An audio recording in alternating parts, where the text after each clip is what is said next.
Bonjour, mes élèves du tronc commun sciences. Alors aujourd'hui, on va voir un cours sur les fonctions numériques et surtout sur les fonctions qui s'écrivent sous la forme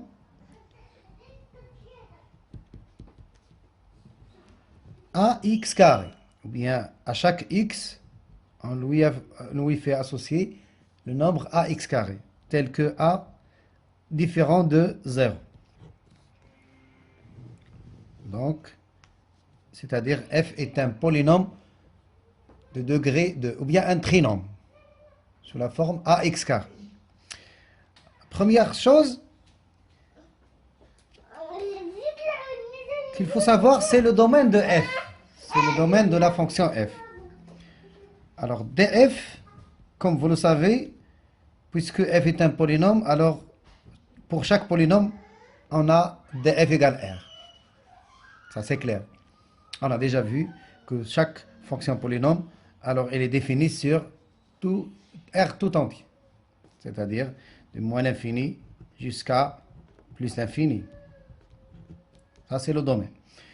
On a vu aussi que ce genre de fonctions, ce sont des fonctions paires.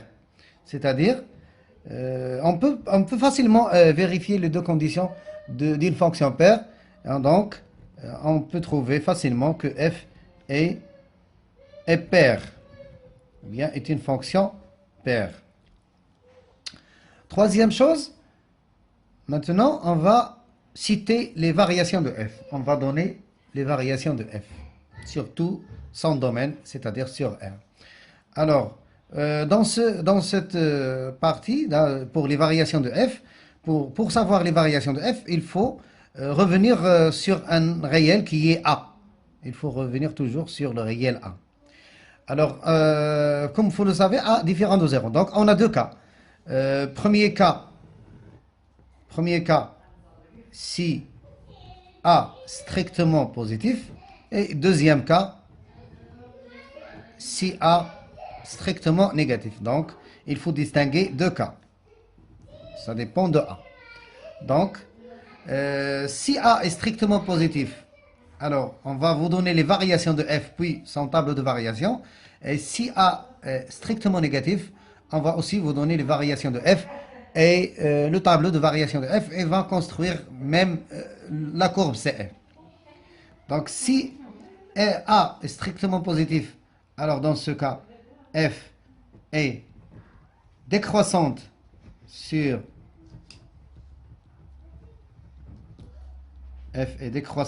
l'intervalle moins l'infini 0. F est croissante sur l'intervalle 0 plus l'infini. Et son tableau de variation, c'est tableau de variation. Attendez, tableau de variation, c'est ce tableau-là. Donc, vous voyez, lorsque A est strictement positif, alors f est décroissante sur moins l'infini 0 et croissante sur l'intervalle 0 plus l'infini. Et l'image de 0, c'est 0.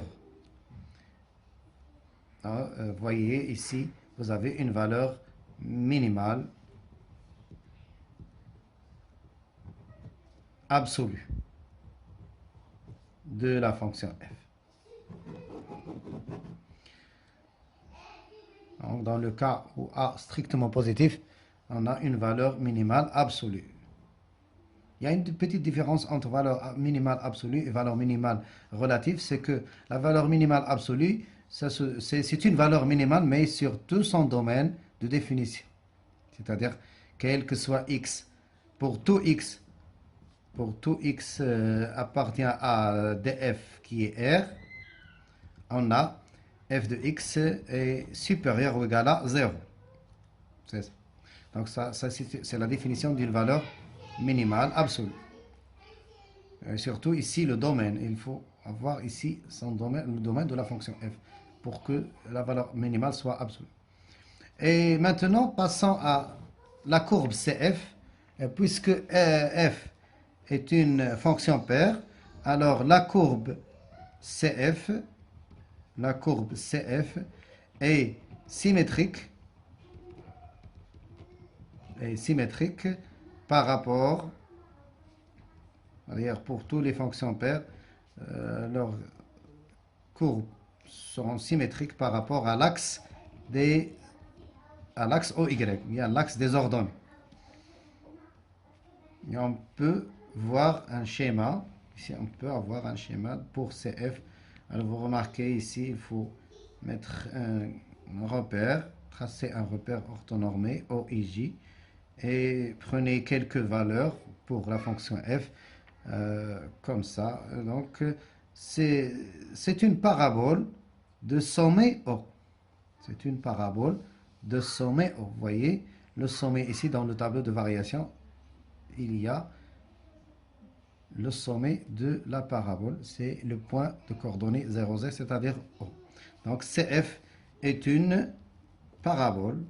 CF est une parabole de sommet O.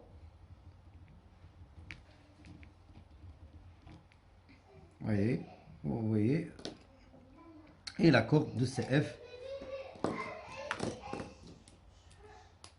Voyez, ici, comme ça, c'est une parabole de sommet. Voilà. C'est une parabole de sommet. Passons maintenant au cas où A est strictement négatif.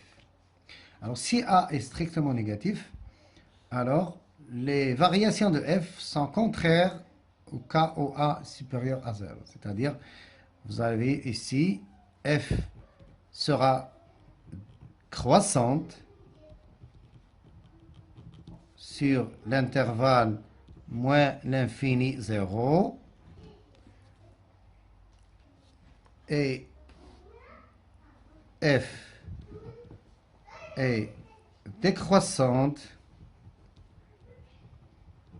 sur l'intervalle 0 plus l'infini. Et le tableau de variation, ça sera un autre tableau qui est similaire au précédent, mais ici, les variations ne sont pas les mêmes sur les deux intervalles. Ici, on pose x et f de x. Le domaine de définition, c'est toujours l'ensemble R.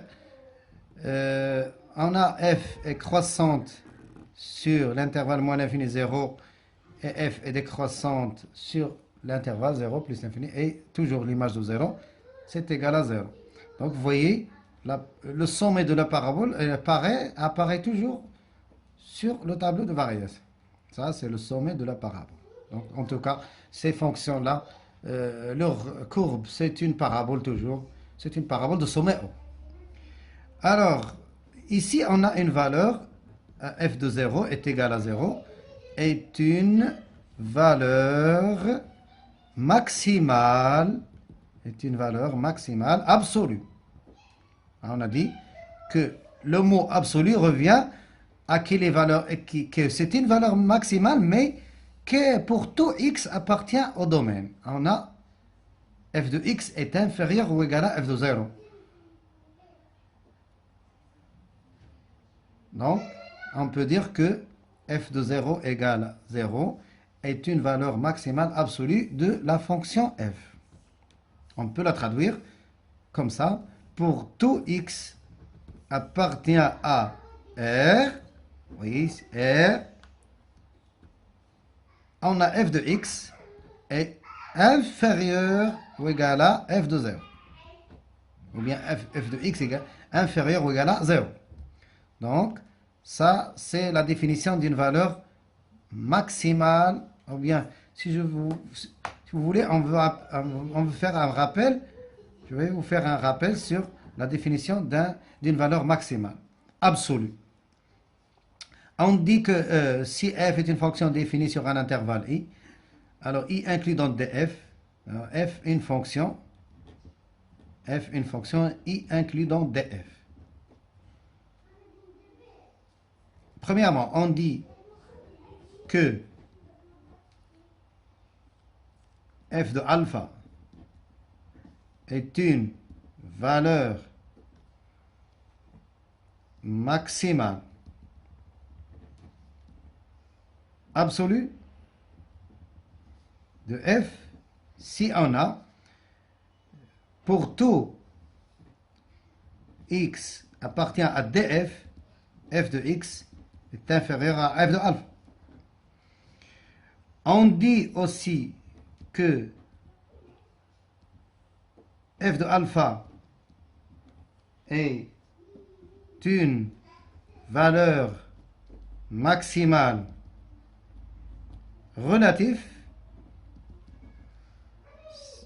de f si pour tout x appartient à un intervalle qui est inclus déjà dans le domaine, on a f de x est inférieur ou égal à f de alpha. Mais attention, il y a une différence entre cette phrase et celle-là. Ce ne sont pas les mêmes. Alors ici, vous avez f de x inférieur à f de alpha pour tout x appartient à df. Et ça veut dire que la valeur maximale est absolue. Mais dans l'autre cas, deuxième point, vous avez f de x inférieur à f de alpha pour tout x qui appartient à l'intervalle i. C'est-à-dire, cette inégalité, elle est vraie simplement sur l'intervalle i. Voilà la différence entre valeur maximale absolue et valeur maximale relative. Même chose pour valeur minimale absolue